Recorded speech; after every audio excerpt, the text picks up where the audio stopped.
Hi everyone, and welcome to this edition of Adoreum Conversations, in which I speak to Joe Cross, the Australian entrepreneur, investor and wellness advocate, and the producer of Fat, Sick and Nearly Dead. In this episode, Joe and I talk about lots of different things, but in particular about autoimmune disease. He had an autoimmune disease which has been treated by his diet. I mean, actually, it's gone since he started this juicing diet. And in this episode, I want to highlight one of our members, a charity called Crohn's and Colitis UK, which I'm a supporter of, and which Adoreum supports. Right now, there are over 300,000 people in the UK who are living with a lifelong disease that many people have never heard of. Crohn's and Colitis UK's mission is to fight Crohn's disease and ulcerative colitis, and work with those affected by these conditions to achieve a better quality of life, improve services, and ultimately to find a cure for the diseases. As I said, I've suffered from Crohn's disease since I was 11 years old, and I've had 3 resections, and at times I've been seriously ill. But now I actually think that Crohn's is a superpower. It's something that's driven me forward. It's something I talk a lot about now, and I try to inspire kind of young people who are suffering terribly from the disease now, and let them know that actually you can lead a normal life. Since the coronavirus hit, Crohn's and Colitis community has needed the charity more than ever, and the NHS is referring people to the charity daily. And despite a 60% reduction in income, calls for their helpline have risen by 400%, and visits to their website by more than 600%. The charity urgently needs support. I was running the London Marathon in April, and hopefully I'll be running it in October to raise money for Crohn's and Colitis UK. And I have a Just Giving page, which you can go to, and there'll be a link for on this episode. So please, if you can, donate money to Crohn's and Colitis UK. They really need it right now. Anyway, I hope you enjoy the episode, and I'll see you soon. Hi everyone, welcome to the 6th episode of the Adoreum Conversations podcast series. My name is Marcus Watson, and I'm the co-founder and CEO of Adoreum Partners. We're a global friendship network of business leaders, investors, entrepreneurs and philanthropists. Adoreum believes in human relationships in a disintermediated world, and our values are compassion, purpose, integrity, friendship and fun. We create events in London, Zurich, New York, LA and other cities around the world to have meaningful discussions and talk about important issues, and be the catalyst, hopefully, for some positive actions. Welcome everyone, and welcome to Joe Cross. It genuinely is an honour and a pleasure to have you on Adoreum Conversations. You were actually introduced to me by one of my partners, Welsh Andy. I mean, you didn't introduce you directly, but told me about your film, which I probably watched about 3 or 4 years ago, which was a game changer. Anyway, Joe is an Australian entrepreneur, author, filmmaker, and wellness advocate. And I think, more than anything, he's an inspiration. Joe created an underground film. I think, was it 2007, 2008? 2011, Marcus, is when it was 2011. Released. Okay. It took me 4 years to make it. Yeah. Which went viral, and I think it's been seen by more than 20 million people. Right, the first film. The film is amazing. For those who haven't seen it, I really recommend it. And you can get it on most of the streaming platforms. The film's a personal journey to rediscover Joe's health, really. And at the time, you weighed 310, 320 pounds, which is correct. Yeah, that's that's more than 22 stone, I think, in English money. That's correct. Yeah, that was not good. And you'd been struggling with an autoimmune disease called urticaria? How do you pronounce it? Yeah, chronic urticaria angioedema. That's the medical term, Marcus, but in layman's terms, it was just chronic hives. Yeah, and that's really interesting to me because we mentioned in the chat we had last week, I got diagnosed with Crohn's disease when I was 11 years old, which is also an autoimmune disease. And like you, I've spent years on prednisolone. Not now, I'm on actually a different type of steroid at the moment, but it's an awful drug to take with some terrible side effects. And so anyway, you had enough of that, I guess, and you wanted to change the way you lived to sort yourself out, control the disease. I mean, why did you do it? I mean, how did you get to that point? There are so many people, you know, I guess like us, because we know, as it turns out, we know some of the same people because we're in this kind of global business network. And yeah, you know, a lot of people just don't do anything about it. And obviously they're the ones who unfortunately get really sick and very often die of heart disease, strokes, diabetes, etc. I mean, what made you, you know, make the change? So I think, Marcus, for me, it was quite an interesting journey. I never did anything basically about this until I turned 40. I actually got sick. I use the terminology I broke. You know, I was whole and then I broke. And I broke at 32.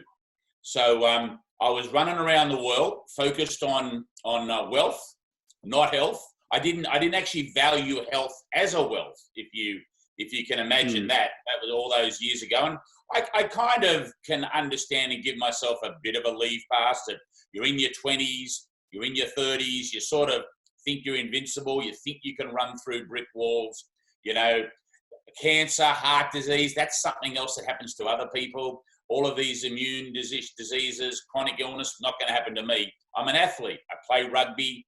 I rode in the school 8. I was a shot putter, you know, in athletics. I was an athlete, you know, and I used to run 10 miles 3 times a week. So I was in this sort of game plan that, you know, I was ignoring the biological laws of cause and effect. And of course you can't do that, right? You just can't keep pushing the limits. And what I say by pushing the limits, I mean that, you know, I was pretty good with my diet when I was at home with my folks, but I left home at 18. I didn't go to college. I went straight into the workforce. I started working on the futures floor as a trader. At a very young age, I was the youngest trader in Australia at the age of 17, trading on the floor. Oh. And I sort of hit success pretty early in life with lots of coin. And with lots of coin came lots of partying, lots of largesse, lots of eating out, lots of fast food. I never really had to cook a meal at home.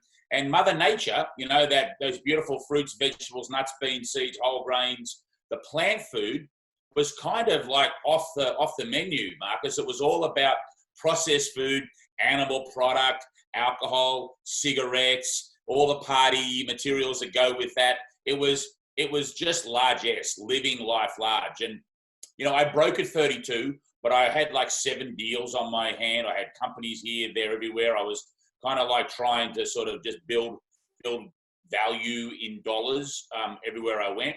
And it took another 8 years till I got to 40 when it sort of happened on my 40th birthday, believe it or not. I woke up after having a monster night for celebrations with my friends here in Sydney, Australia. I drank probably 10 beers, drank 2 bottles of wine, drank half a bottle of vodka, smoked 2 packets of cigarettes, ate enough Chinese food, you know, for the UK Army. And I woke up the next day and I reached for my medicine. Like that was what my view was, or my routine was: medicine in the morning, medicine at night.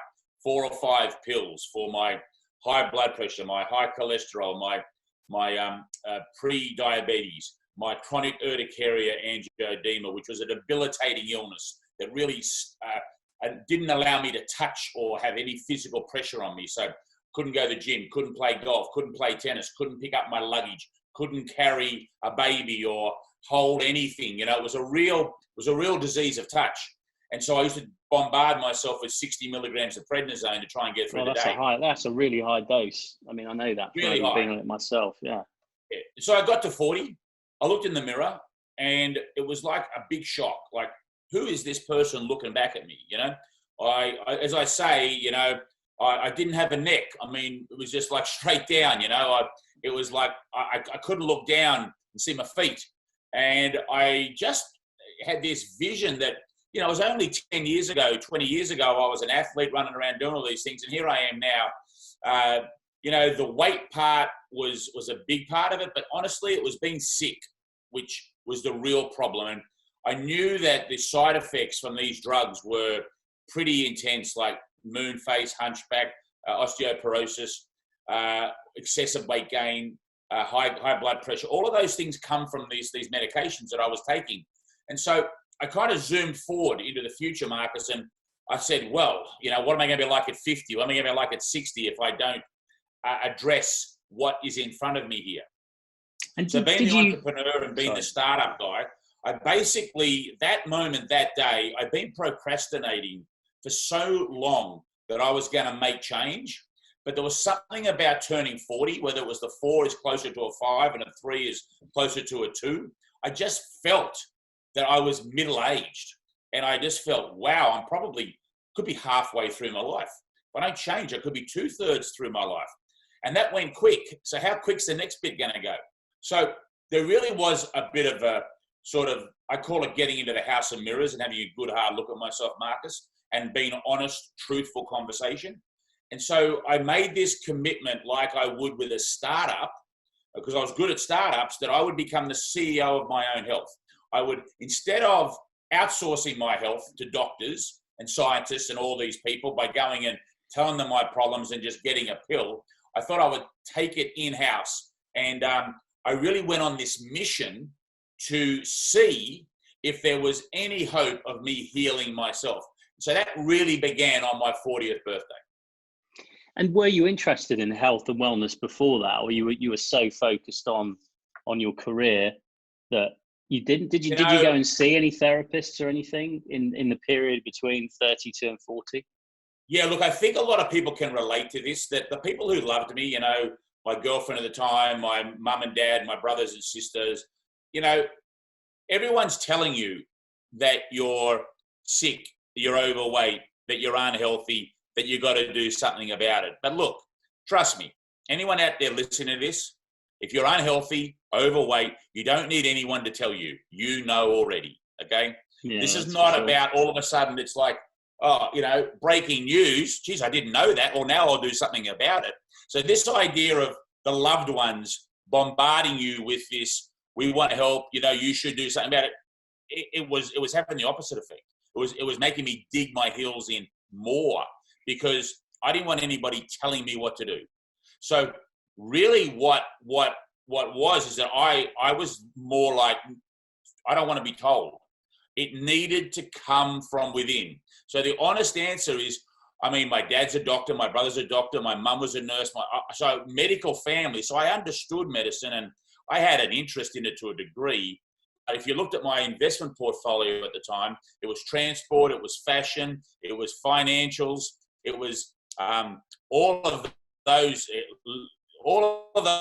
kind of steel business. I was in like that world. Now, everything I have is all to do with health and wellness and the food supply chain, when it comes to plants. So if you ask me, did I have an interest in it then? The answer is really no compared to where I am now. And why juicing, Joe? What made you try that as a way to kind of heal yourself? So like I was just talking about, Marcus, a lot of people can realize or can sort of associate that, when your ears are turned off and your eyes are closed, no matter what anyone says to you, nothing's going to resonate. It's only when you allow yourself that turn on internally to make change that your ears open, your eyes open, and you are willing to really accept information that will resonate. And when I did this after my 40th birthday, the data point, because I'm a trader and finance guy, data was important to me. And the data point I got was that 70% of all chronic illness, disease out there in the world today is caused by us. It's lifestyle choices. And that number blew me away. You think about all the pain, all the suffering, all the costs, all the lack of efficiencies, all the problems associated with illness in the world today. 70% of them are because of our own actions, our own lifestyle choices. And so I started to look at those lifestyle choices, and the top 6 are, whether or not you smoke, what you eat and drink, how much movement you have, what is your sleep like, how do you manage stress, and what's your connectivity like with friends, family, and your community? How connected are you? And so when I ran down the list, Marcus, I mean, I was failing on 5 of them except the friendship one, you know. I mean, I had a lot of mates, but, you know, smoker, yes. Eating and drinking, terrible. Exercise, no. Stress, wasn't doing that well. Sleep, wasn't doing that well. So I kind of went, whoa, you know, one of these may be the reason why I'm taking all these pills. You know, doctors have told me I've got it for life. Let's see. Now, when you do the math and you work out that 70% of all this chronic illness and disease is caused by lifestyle choices, by default, Marcus, that means 30% is basically just bad luck. Like, you know, blame your parents. Genetics, wrong place, wrong time. You got an infection, just life. So I created these 2 circles, if you like, right? The circle of bad luck and the circle of you're a bloody idiot, okay? Because I've done it to myself. Now, for the first time in my life, I actually wanted to be in the bloody idiot circle because that meant I could do something about it, right? So I had to come up with a plan where I could work out which circle was I in. And I immediately knew I had to cut the cigarettes. I knew I had to change the diet. I thought if I tried to do everything at once, it would be just a disaster, right? So I took the lowest hanging fruit, which, you know, pardon the pun, which was to stop the smoking and to change the diet. Okay, and I thought everything else I'll deal with later. I'll just take those 2. The smoking is an easy one because it's a no, and the eating one is going to be a lot harder because you've got to eat every day, or so I thought. And so then I started to look at the way that we consume food, why we consume food, the history of humans, Homo sapiens on this planet, the Neanderthals, the Homo erectus, you know, 6 million years of history of humanoids roaming around beautiful planet Earth. And what did they do? You know, what did they eat? How did they eat? When did they eat? So I started to look at all this, and pretty early on, Marcus, if you just break things down, and I'm a simple bloke, so I like things in simple form, there's only 3 things you can eat. You know, I mean, these reading glasses, I can't eat. I mean, they're not digestible. You know what you can eat? You can eat animals, you can eat plants, and you can eat this new kid on the block called processed food. So that's it. They're the only 3 things. Everything you've ever eaten, everything anyone's listening to this chat between you and I has eaten, falls into one of those 3 categories. Now, when you look at the data on this, roughly about 60% of the calories in the United States, in Australia, in the UK, are coming from processed calories, processed food. Processed energy, 60%. 33%, 1/3 is coming from animal product, and just 7% is coming from Mother Nature's best. And even when you break down that 7%, 2% of that is French fries. So realistically, it's 5%, which is just 1 in 20 calories is coming from fruits, vegetables, nuts, beans, and seeds. So when you do a deeper dive on nutrition and how we consume and why we eat, we have a thing called macro and we have a thing called micro nutrients. So macro, we've all heard of those, you know, protein, carbohydrate, and fat. When it comes to the micronutrients, well, we're in a whole, there's tens or thousands of these, you know, vitamins, minerals, phytochemicals, phenolic acid, and these are absolutely mission critical to cell function and to cell communication. So you can get the fuel from your processed food. You'll get your fat, you'll get your carbs, you'll get your protein, right? But you're going to miss out on that vital micronutrient, which is kind of like the information. It's not really energy as such. It's like information that your body needs for everything to communicate properly in harmony. And so it's like the network. It's like feeds the network. And so if you don't put that in, your network can get mixed up. And my body with my autoimmune disease was sending bad signals to my body. So I thought, I'm 40. I left home when I was 18. I've done 22 years of the crime. You know, I've done the I've done the crime. All right. Now I've got to do the time. Like it's judge, jury, executioner, and I'm all of those. So I've got to sentence myself to a period of time that's commensurate with the 22 years of the damage I did. Now, just drinking a green juice for 2 days isn't going to help you because I did 22 years of damage. And doing 22 years of drinking green juice seemed kind of crazy as well, right? So somewhere between that, there was something that was reasonable. And so what I landed on was 2 years of just eating fruits, vegetables, nuts, beans, and seeds. And I thought for the first 2 months of that 2 years, I would juice them. I would take the water that's trapped in the plant, extract that, and juice it.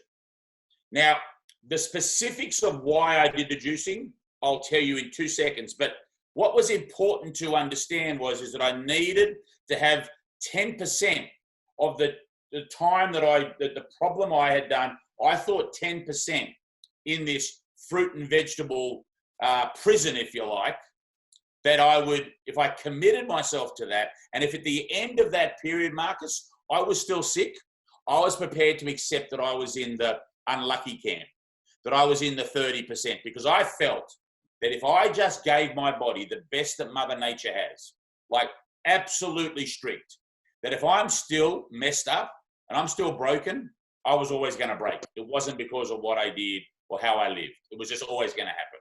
That's how I reconciled it. So, and did you have any alcohol during this kind of oh God, no. period? No, I haven't completely had a off drink since. I started this journey in October of 2007. The actual night that I started this, I made a commitment in the 14th of October 2007 that I was going to do 2 years of just plants. So that means I could cook them with fire and water, and I could use cold pressed olive oil. That was my rules, and everything else was just fruit, vegetables, nuts, beans, seeds, and whole grains. Okay? And that doesn't include wine and beer? Only water and juice. No coffee, no tea, no soda, nothing. Nana. And Zero. you kept to that. You've kept to that Well, since. I'll tell you what I did, right? So now in the research, because that was the first stage, I was just going to eat. Then I started looking at fasting because I looked at the repairing capacity of fasting and how it does an incredible job repairing. And it's like this magical super solution. And the reason, we can get into that later, I think you want to talk about fasting later, before we segue down into the powers of fasting. I just did a lot of research, read about it, and I thought I have to incorporate some fasting into my journey. So I committed to 60 days of juicing the plants and not eating them. And so that's that was how you how I started. That's how I started. Now, if you watch the movie, and I know you have, and anyone who watches Fat, Sick and Nearly Dead, and it's available on rebootwithjoe.com. It's available on Amazon. It was on Netflix, but we took it down from Netflix. But so now it's free on my website, rebootwithjoe.com. Anyone can watch it for free. If you watch it, you'll see that after 5 months, so 60 days of juice and 3 months of living that protocol, I was completely healed, cured, and off all medication. So I actually didn't need to do the 2-year sentence. I was kind of like let out on good behavior, if you like, after 5 months. So no, I mean the change was dramatic. I mean, aesthetically, you look like a completely different person. Yeah, I've got a lot more grey hair now. So that's anyone watching the movie now. I wasn't grey back then, just to be honest. Well, you can't do anything about that. We can do something about that, but not that's natural. We don't need to color it that. I'm happy with the grey. You got to accept your life. But look, so this was how I decided to approach this problem. And then, of course, once the journey of the 5 months was over, I was really nervous about going back to my old ways. So I stayed off, basically, I introduced seafood, but I stayed off all other animal product for another 5 years. And I didn't have anything from the land in terms of animal product for 5 more years. And even now today, I'm really not a big, I eat animal product, but I'm much more on the fish side than I am on the land side. You know, grass-fed, where I know where it's come from. Yeah, I will try that, but I don't have the taste or the drive or the cravings, I guess is the right word, Marcus. I think it's very much about the balancing and ensuring that you're pumping up your fruit and vegetable intake.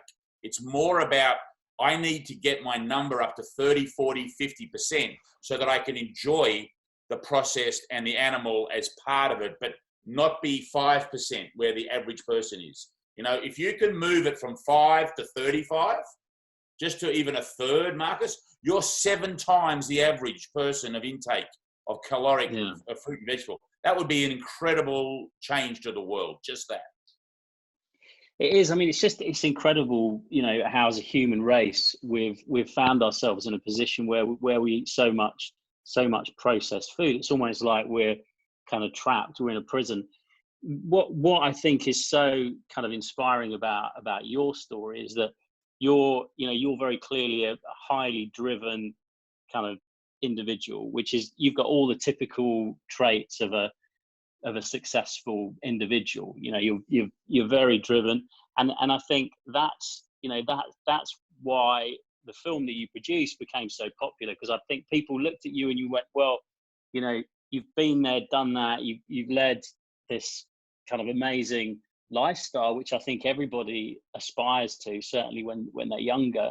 But you know, you figured it out, you cracked the code, and you know, you went for it and you healed yourself. And in my mind, that's what's incredible, because I tend to listen to people, you know, who are in that bracket of kind of high achievers, and so you know, in my mind, I think that's why what you're doing is so inspirational, and why we were so keen to kind of tell the story. The other thing I'm really interested in, because one of my business partners, who's an amazing guy, a guy called David Tabazel, he retired when he was 30, actually. He's 55 now. I kind of pulled him out of retirement about 3 years ago to become our chairman. But he studied clinical psychology when he was retired. And he figured out a whole bunch of things through studying psychology, but also through having been an ultra high net worth individual and having spent all his cash and coming, I mean, he's still wealthy, but you know, nowhere near what he was. I think in a sense, he kind of cracked the code, because he realized it's not about money. Money doesn't make you happy. And I've figured that out now as well. And that's a really important lesson to learn, because I think a lot of people like us are very driven to make money. But because he studied clinical psychology, he started looking at the behavioral traits of successful entrepreneurs. And you know, we all seem to struggle with a lot of the same kind of issues of, you know, anxiety, OCD, ADHD. I mean, I've definitely got ADHD. You know, I mean, I'm no good at focusing on anything. I can hardly watch a film. I can't read a book. You know, I'm thinking about a million things, and that, I think, in itself kind of tends to direct you into having a pretty unhealthy lifestyle, because you're always on the go. You know, I mean, I've had to really train myself over the last 10 years to get up early, to meditate and exercise and stuff. But still now today, I'm thinking about a gazillion things, and I want to get to it. And so I'm looking at my clock going, I haven't got time to juice. I haven't got time to meditate today. I haven't got time to exercise, whatever it is. So, I mean, do you see that? Does that kind of make sense to you? So yeah, it definitely makes sense. You know, I think that, I certainly don't have all the answers at all, and I don't know anybody who does. But I do, as I get older and the more I learn, the more I focus on the present day and not worry about yesterday or not worry about tomorrow.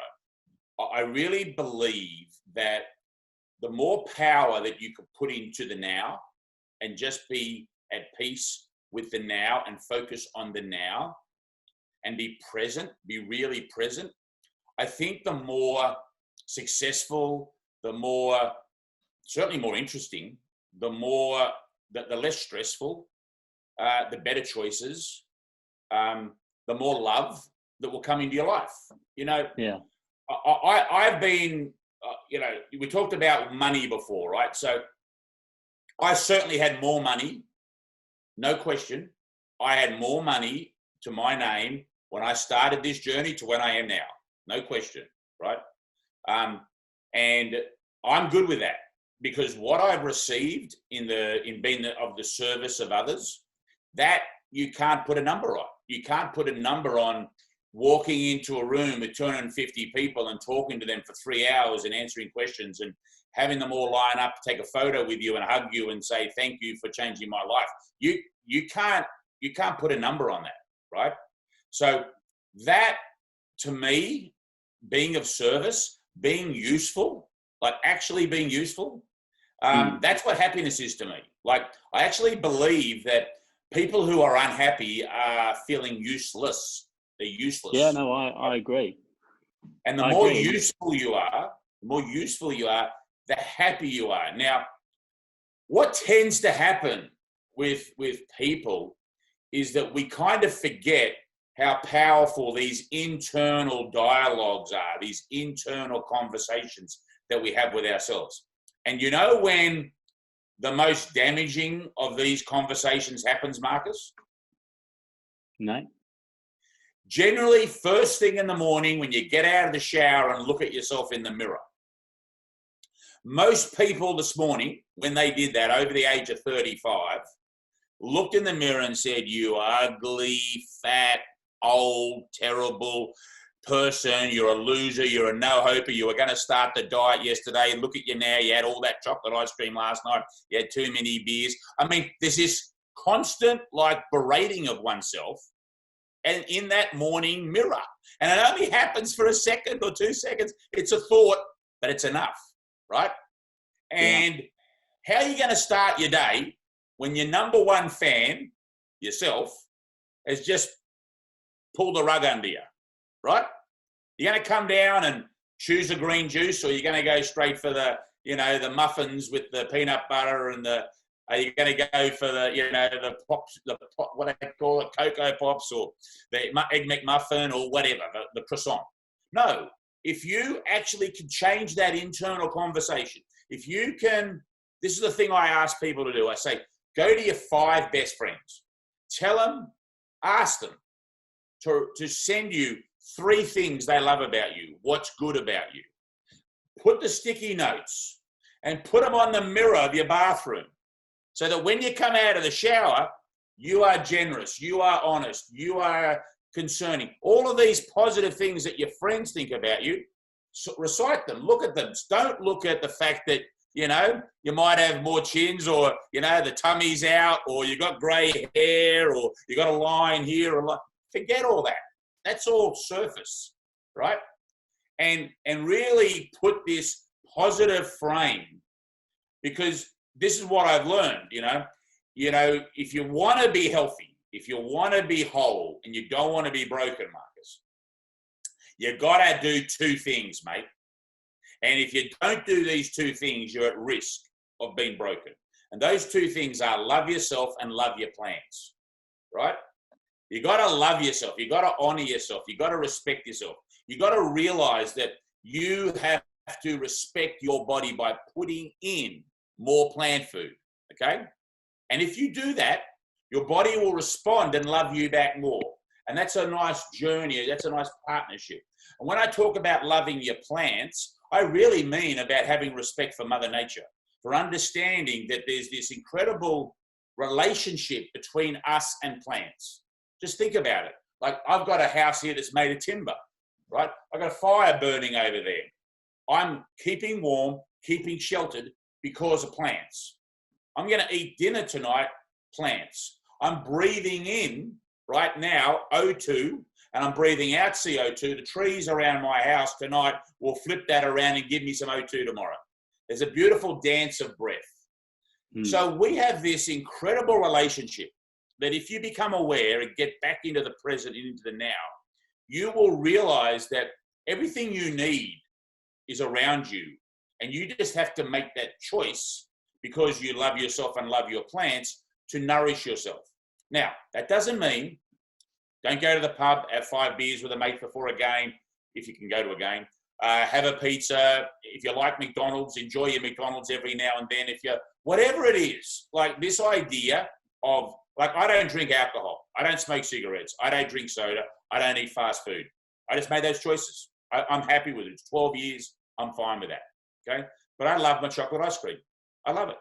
And I love when I'm in Europe, which I love going to, and getting an ice cream after dinner and walking along streets of Italy or France. It's one of my favorite things to do in the whole world. Okay. And if people come out and say, Joe the Juicer, you're eating ice cream, I say, you bet I am. And I love it. Right. Because I really believe that we have to do things out of love, out of spirit. We have to do things because we really want to do those things. And that's the way you create those healthy habits. Because if you truly buy into it and you truly understand it and you create the consciousness, it's an education of consciousness and knowledge to realize that you cannot ignore the biological laws of cause and effect. You will break if you ignore plants. You will break. You will not live a happy, healthy, long, successful life. You will break. It's just, they're the facts.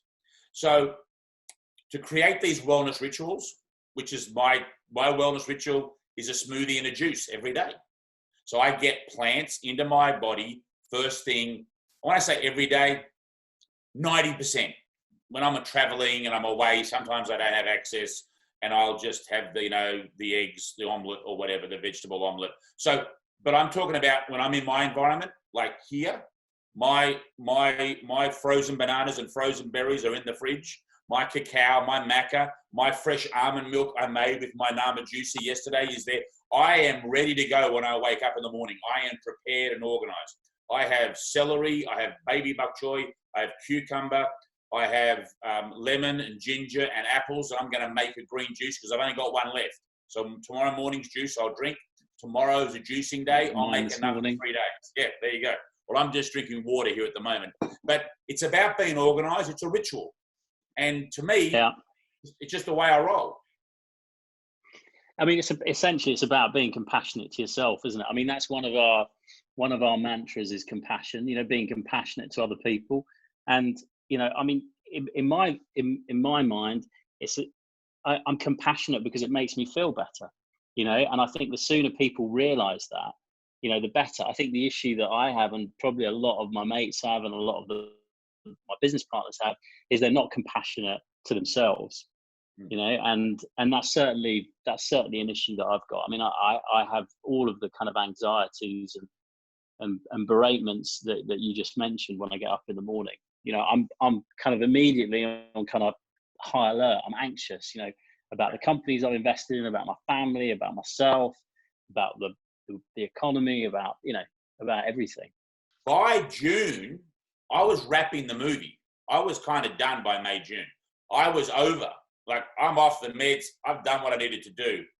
And I got this phone call from a truck driver on my phone. Phil, the truck Staples. driver. Yeah. And so I'd made the movie, mate. I didn't, and then this is the entrepreneur in me. I said, hang on, this is something. I'm like Forrest Gump. I've gone across the country, and now one bloke wants to follow. We have to go and film him. My producer, I was on time, on budget. Everyone's like, Joe, you're mad. I mean, this is going to cost you a fortune. I said, I don't care. This is the gold. We got someone who's following this mad Australian running across America. Let's go follow him. And he was, I don't know, 35 stone, 40 stone. Massive, huge guy. And so in that movie, and I hope people get a chance to watch Fat, Sick and Nearly Dead after talking to us, they'll see that really, that's the movie. I mean, so it was another 2 years, right? Because I was all done by 2008, but it took till 2010 before we finished the movie because of Phil. And I love that I did that. But, that was a huge going out there, and particularly during the GFC, the Australian dollar was getting killed against the US dollar, and I was Aussie money paying US fees. I mean, it was a tough time. And then, we launched the movie, and the rest is history. And I'm still doing this, which is not hard to believe, but it's extraordinary because this was not the business plan. Like when I did the movie, I was going to make the movie, get well, hopefully, and then just get back to my normal life. But I never went back. Yeah. no, you're kind of hooked on health and wellness. So that's all you do now is obviously you've got a media business, you're creating content, you're pushing it out, which is an incredible thing that you're doing, by the way, because you genuinely are changing people's lives. And I saw that in the second movie, you know, when you were presenting and people were saying, you've literally saved my life. So I can see, you know, why you do that. I mean, that must be well, it's like any startup, you know, Marcus. Like I had to try and build a business around this. It was kind of like reversing it in. And with like any startup, you have your challenges. And, you know, I think that when I explain to people what I do, if I sit next to someone on an aeroplane back in the good old days, and they'd ask you, you know, what do you do? I basically say, look, I'm a storyteller. I tell stories in films. I tell stories in books. I tell stories in you know, conversations, get up and talk and guest speak. I tell stories on podcasts and channels like this. And I tell stories through my social media. And so I think that in the world of health and wellness, if you want to really effect change on a global scale, it has to be done with stories. Because people are sick and tired of being told what to do. But they don't want that. What they want is they want to see other people doing stuff. They want to see people doing stuff and go, hey, I could do that. Oh, what she's doing, I like that. Or what she's cooking, what she's made, what he's doing. I could do that. If he can do it, I can do it. She can do it, I can do it. So that's the kind of vibe that I'm into. I'm into this idea of creating stories around the prospect of loving yourself and loving your plants, because it always comes back to that, right? Yeah. And so that's what I get excited about. Now, you've got to do other stuff, because you just can't go out and make stuff all the time. You've got to have other revenue streams. You've got to do other stuff, right? So I do the other stuff, and that's all right.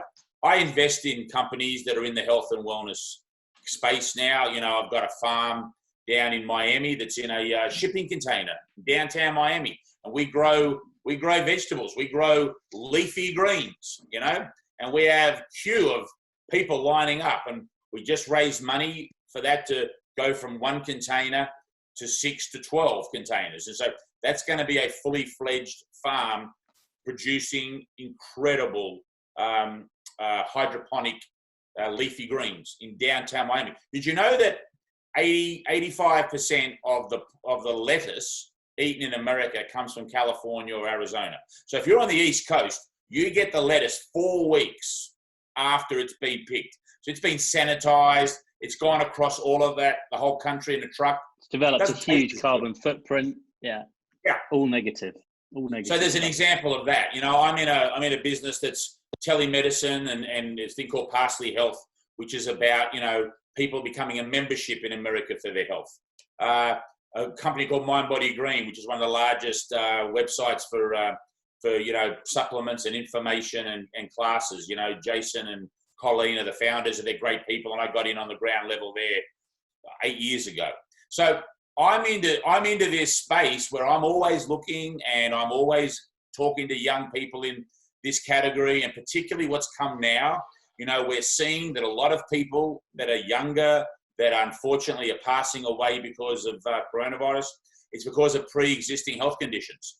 And, you know, I think this is a huge wake-up call that, you know, if you have pre-existing health conditions, you need to do something about it.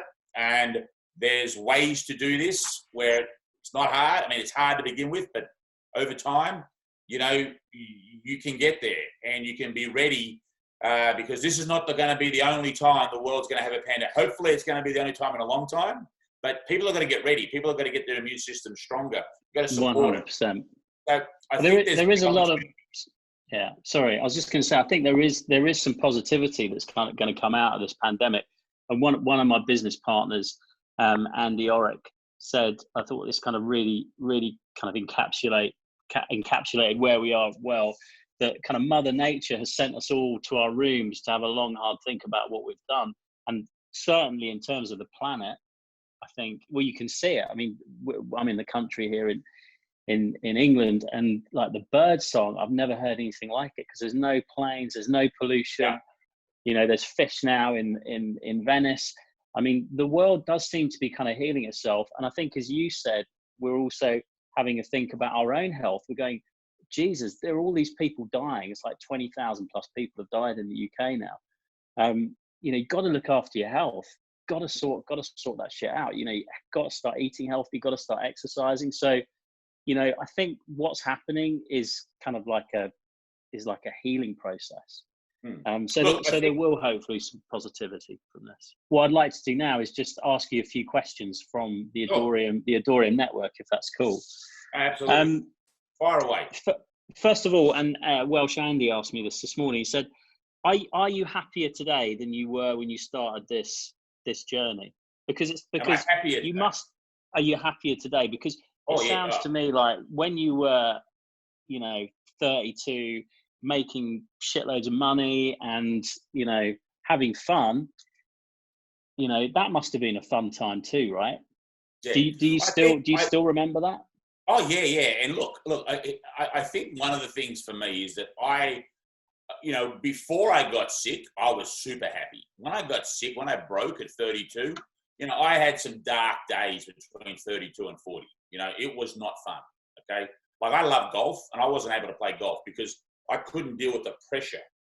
I couldn't hold the golf club because when you hit the ball, the vibration would make my hands swell up as though they'd been, jammed in a car door, and I couldn't close my hands or throb. My hands would throb for hours, even with the medicine. So I got to say, I don't get depressed. I'm a pretty upbeat guy, but I was really down about being sick. And so I carried that for 8 years, okay? And it got to a point where I needed to do something about it because I was worried that sadness would tip over into something a lot worse.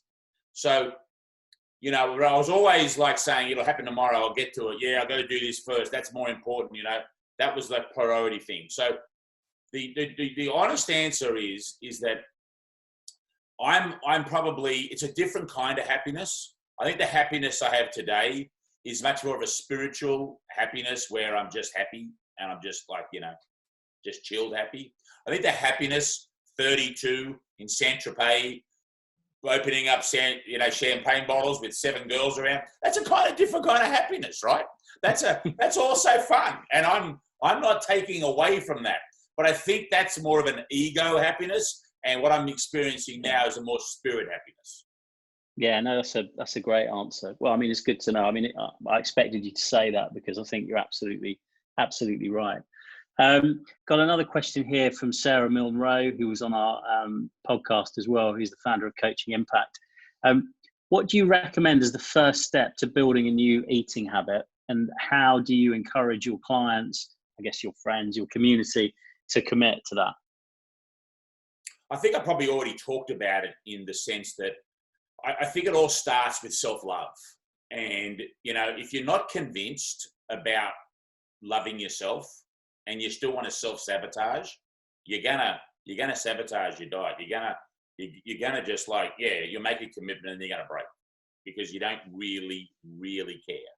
You haven't made that agreement with self yet. You haven't got to that point where, yeah, buddy, we're in this together and we're going to do this. And if it takes putting the little sticky notes on the mirror to have that positive conversation, if it takes, I quite often tell people do a video to themselves in their phone, like actually do a video to themselves about why they want to change, and then watch it later, like watch it 3 days later when you want to go and have the cake, watch it before having it and just see yourself and hear yourself talking to yourself. So I think that in order for any change, like you can lead the horse to water, you can't make it drink, right? It all has to come within. So I just talk to people more about getting those two foundations of truly forgiving oneself, learning to love oneself, and getting to understand this appreciation of plants. And I start people off generally by saying, hey, you know what? Have one juice a day. Just have one fresh green juice. Get some celery, some cucumber, some kale, some lemon, some apple, some ginger.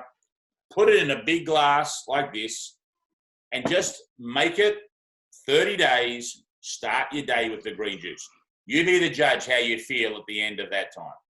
Give yourself a pat on the back for doing it. So it's more, you know, I think it's a good question. And also one thing I will say is that I look at the world quite binary, in case you didn't pick that up in this conversation, that if you go down to the local swimming pool, right, and what do you notice, Marcus, about people getting out of the pool when they get out of the pool? What do you notice about every single person who gets out of a pool is wet? Wet. They're all wet. The question is, how did they get in? Did they jump in or did they walk in very slowly at the steps? We weren't there to see how they got in. We just know they got wet. And so with change and transformation, I love this analogy because some people need to dive in and change everything and go hard. No, that's it. No more of that. No more of this. I'm doing that. Other types of personalities need to go step by step, slowly testing the water and letting that cold water come up, which I don't know how they do it because I'm a diving guy. But we also, if the lady who asked this question is a coach, I think it's really important as a coach to listen and learn about who you're talking to. Are they a dive-in or a walk-in person? Because it's going to be a different approach for either personality type. Okay, cool. Thanks. That's great. Great answer. One from Victoria Archbold, who's managing director of Modern Affluence, one of our businesses and one of our senior advisors at Adoreum. She's asking, did you miss chewing during the 60 days where you were just juicing? If you look at the movie, I ate the apple. I really did bite my lip. I mean, it wasn't a joke. I actually bit my lip because I hadn't in the balloon. chewed. You know, here's the thing, and I've said this many times, obviously, when I'm interviewed, because I would have gone 100 days had I not had a film crew with me. I felt that good, Marcus.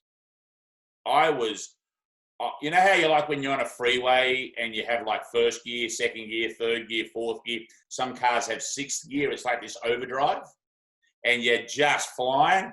I was in like ninth gear, mate. I was so mentally and physically. Oh, look, I was in the zone. I had never felt better in my life, ever. That's incredible. In my whole life. There's this peacefulness about I'll tell you now, up to day 20 was the hardest part, and that's when I missed the chewing. Being in the car with my film crew, when I dropped them off and I'd sit out while they all had Mexican food and come and I could smell the enchiladas on their breath was nightmare. Driving across country, seeing all the Coca-Cola and French fries and all the burger signs. Anyone who tells you advertising doesn't work, go on a juice fast and drive across the country and see how hungry you get looking at those signs. Those signs work. But over time, and once I got sort of over halfway, and I started to really get into the deepness of the changes and the habit of it. Like by about day 45, you know, I was cruising. I was on fire. And, you know, I mean, honestly, you know, I've actually thought about doing another one, not for any other reason than to get to that point of enlightenment and just peace, because it's truly incredible. Yeah, wow, that sounds amazing. Well, if that doesn't make people want to try it, I don't know what will. And one final question from me, Joe. Obviously, I've got Crohn's disease. I was diagnosed when I was 11. I've had 3 resections. It's just been something that I've lived with my whole life, and you know, I try and kind of help and inspire young people who have Crohn's that they can lead a normal life and be successful and do all of that stuff. But you know, to me, it's something that's driven me, and I call it a kind of superpower, because the reason, you know, I worked so hard is I was just so paranoid about, you know, and became an entrepreneur. I was so paranoid about getting sick and not having enough money for myself and my family, and so it was a superpower. But you know, and I do manage it to an extent, but I'm always looking for ways to kind of cure it, because there is no cure for Crohn's disease. It's a weird disease.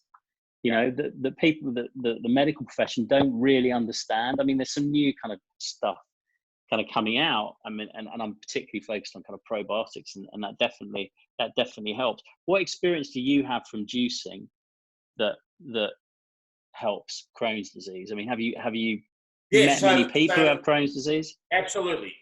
So we've definitely had many, I wouldn't say thousands, but certainly hundreds of people throughout the journey have come to this world with Crohn's, okay? And really, the inflammation, when you have a flare-up, I just feel for you, because I can imagine there's nothing worse than when you have a flare-up. It's hideous. You have to have had Crohn's or colitis and had a flare-up to understand just how dreadful it is. So I look at that and I disassociate away from Crohn's and colitis. I just look at the flare-up, right? So I just think, my brain goes to inflammation. And I go, well, what's causing the inflammation? Okay. Now, I've never, ever, all the tens of thousands, hundreds of thousands, probably a million. Okay. I can't tell you, but I got a video the other day from India where 1,000 people were doing a 3-day juice fast, and I'm speaking to 1,100 people tomorrow in India that are watching my movie. 1,100 of them on day 3 of juice over there in this group. Okay. So there's so many people that have done this I don't even know of, but I can tell you now, never anyone has told me they've had inflammation problems while juicing. Okay. So what I feel very passionate about is that your body, yours, mine, everyone listening, has this superpower to heal itself if given the chance. Okay. Now, I'm not saying heal itself to complete, like, you break your femur, you're not going to, like, all of a sudden have your bone back together again. You're going to need to go and have surgery, operation, get it put back, set a cast, all of that. Okay.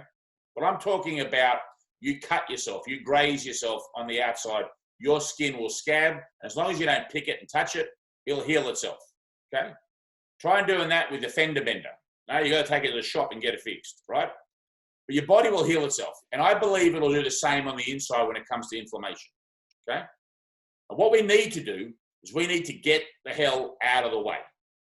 So fasting by drinking water is probably one of the most powerful things you can do to do a water fast up to 5 days. If you want to go longer, you need medical supervision. If you want to do an FMD, there's plenty of companies like Prolon, good company, Voltalongo. You've got time-restricted feeding. You've got all these fasting things that have really become current now. And they are, majority of them done properly with the right protocol, will decrease inflammation. And we will see drops in markers of inflammation that you can measure in the blood, right? And so I am somebody that believes that you are able to maybe not heal, but certainly improve your condition via juicing. Now, the problem for you is that eating the plants and the fiber is a problem. Yeah, can't do it. That causes inflammation, the actual eating of it, the fiber.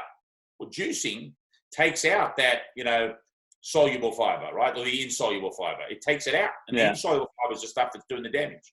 So, juicing should be a big protocol for you, I believe, because that's your way of getting those nutrients. And then it's almost like I'll wrap this up because I know I can talk for hours about this, but it's the double-edged sword. That's great. It's not so much also what you're putting in, it's what you're not putting in.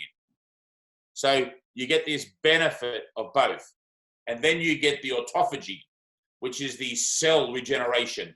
And that, you just get so much benefit out of fasting, whether it be water fasting, juice fasting, time-restricted feeding, FMDs, 5-2, intermittent fasting, whatever you want to throw at it. Fantastic. Thanks, Joe. I mean, having watched your movies and I've nearly finished this book, which is really unlike me because I've always got about 15 books on the go. And having spoken to you now, I'm gonna do it. I mean, I have been juicing during lockdown anyway, but something I'm going to do for the rest of my life, and I want to do a juice fast as well. I say start with 10 days all right? It's a good time to start with 10 days. Any women out there watching, if they go over 15 days, they really need to supplement with a protein. You've got to put a protein in because it's not good for women. You'll get hair loss, so we don't want to do that more than 15 days of juicing for women. But for men, fine. But generally, 10 days, you will notice a massive difference. Marcus, I promise you that, mate. I'm gonna do it 100%. You don't need to do 60. People don't need to do 60, all right? Just 10 is plenty. I want to get to this enlightened state. That's what I'm. Oh, you got to go longer for that, mate. Yeah. Anyway, thank you, Joe. That was awesome. Really appreciate it, mate. You're welcome, Marcus. That was fantastic. Yeah, well, people can, if they want to find out more, they go to rebootwithjoe.com and follow me on Instagram at Joe the Juicer.